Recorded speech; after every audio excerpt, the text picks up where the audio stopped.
Record নিজে ভাঙছে। আর সাকিব ভাই ওনার আমি ফ্যান না, বাট এখন ওনার এই অভিনয় দেখে খুব কাছ থেকে আমি এখন ওনার ফ্যান বললেই হয়, খুব বিগ ফ্যান হিসেবে নিজেকে আমি পরিচয় দিব। এখন উনি কিং, কিং অলওয়েজ কিং। ওনার জায়গাটা কেউ নিতে পারবে না যতদিন না পর্যন্ত উনি রিটায়ারমেন্টে যাবেন। আমি তাণ্ডব মুভি দেখেছি, এখন ইনসাফ দেখব, কারণ দুটো মুভিতেই আমি কাজ করেছি। আপনি আর্টিস্ট মানে অভিনয় করে জি, আমি কো আর্টিস্ট হিসেবে সাকিব ভাইয়ের সাথে টানা 1 মাস শুটিং করেছি। ঢাকা এবং রাজশাহী দু জায়গাতেই আমরা শুটিং করেছি। তো সাকিব ভাই সবসময় আমাদের খোঁজ খবর নিতেন, একজন জুনিয়র আর্টিস্ট হিসেবে না, যে একজন মানুষ হিসেবে, অ্যাজ এ হিউম্যান বিং উনি অনেক ভালো একজন মানুষ। তো সেক্ষেত্রে আমাদের সব সময় খোঁজ খবর নিতেন, আমরা খেয়েছি কিনা, আমরা ঠিকঠাক আছে কিনা, বা প্রোডাকশনের বয়দেরকে বলতো ওদেরকে পানি টানি দাও। তো আমি এতগুলো কাজ করার পর আমি খুব কাছ থেকে ওনাকে দেখেছি, আর এটা রিয়েলাইজ করেছি ওনার মতো হার্ড ওয়ার্কিং, এত পরিশ্রমী মানুষ সেকেন্ড পিস আর আমি এই মিডিয়াতে দেখিনি। কারণ রোদ বৃষ্টিতে পড়ে উনি যেভাবে কাজ করে, নিজের রেকর্ড নিজে ভাঙছে। ওনার কিন্তু কোনো কিছুর কম নেই, উনি কিন্তু ভক্তদের জন্য এত কিছু করছে।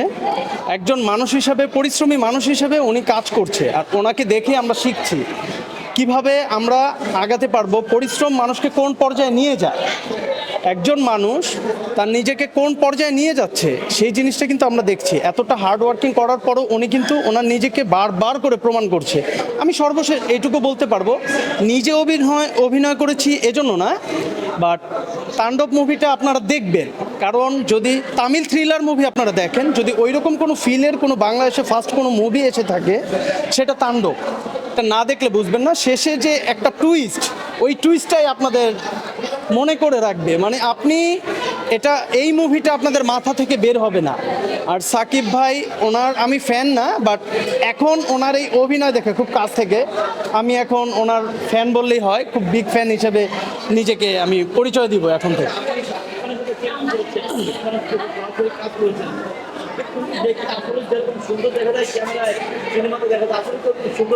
সাকিব ভাই একদম ক্যামেরায় যেমন সেম টু সেম সামনাসামনি তেমনই। আর শুধু ক্যামেরার পেছনেও যদি জিজ্ঞেস করেন, উনি মানুষ হিসেবে অত্যন্ত ভালো একজন মানুষ। উনি কো আর্টিস্ট সহকারী শিল্পীদেরকে যথেষ্ট রেসপেক্ট শো করে এবং যথেষ্ট তাদের খোঁজ খবর নেয়। আমি এফডিসিতে শ্যুট করেছি, রাজশাহীতে শ্যুট করেছি, আমাদের ড্যামরা স্টাফ কোয়ার্টারে শ্যুট করেছি। এগুলো আমাদের শ্যুটিংয়ের লোকেশন ছিল।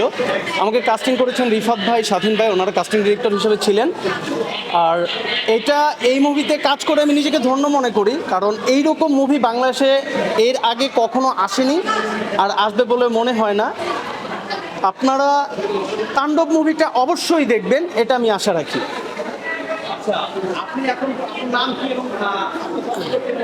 আমার নাম হৃদয় দেওয়ান। আমি আফরান নিশো ভাই, মুশফিকার ফারহান ভাই থেকে শুরু করে খুব কম আর্টিস্ট আছে যাদের সাথে আমি কাজ করি নাই। ইনসাফেও আমি কাজ করেছি, ফজলুর রহমান বাবু ভাইয়ের সাথে কো আর্টিস্ট হিসেবে ছিলাম। তো আমি যতদিনই কাজ করেছি, যাদের সাথে কাজ করেছি, আমি সাকিব ভাইকে খুব সামনে থেকে দেখে এইটুকু দেখলাম যে মানুষটার টাকার কোনো অভাব নেই। এতটা পরিশ্রম, রোদে পুড়ে বৃষ্টিতে ভিজে এতটা পরিশ্রম করে উনি কাজ করছে। আমরা ওইখানে কাজ করা অবস্থায় ঘেমে আমরা নিজেকে সেলফ কন্ট্রোল করা আমাদের কষ্ট হয়ে যাচ্ছে, যে এতটা স্ট্যামিনা আমাদের নাই যতটা ওনাকে আমি দেখলাম। উনি রেস্ট খুব কম নিত, আর খুব হার্ড ওয়ার্কিং, কাজটা খুব বেশি করতো, যার জন্য এত অল্প সময় কিন্তু এই মুভিটা করা সম্ভব হয়েছে। আমি মনে করি উনি যতদিন মিডিয়ায় আছেন, উনি কিং, কিং অলওয়েজ কিং। ওনার জায়গাটা কেউ নিতে পারবে না যতদিন না পর্যন্ত উনি রিটায়ারমেন্টে যাবেন। উনি অলওয়েজ কিং ছিলেন আর কিং আছেন। আর আমি তার সাথে বরবাদেও কাজ করেছি। আমি এই দুটো মুভি করে এটা বলতে পারি যে উনি কেন সুপারস্টার এখন আমি বুঝতে পারি। উনি এতটা পরিশ্রমী মানুষ আর খুব সুদক্ষ একজন অভিনেতা। আমার টিভি, সৃষ্টিশীল বিনোদনের।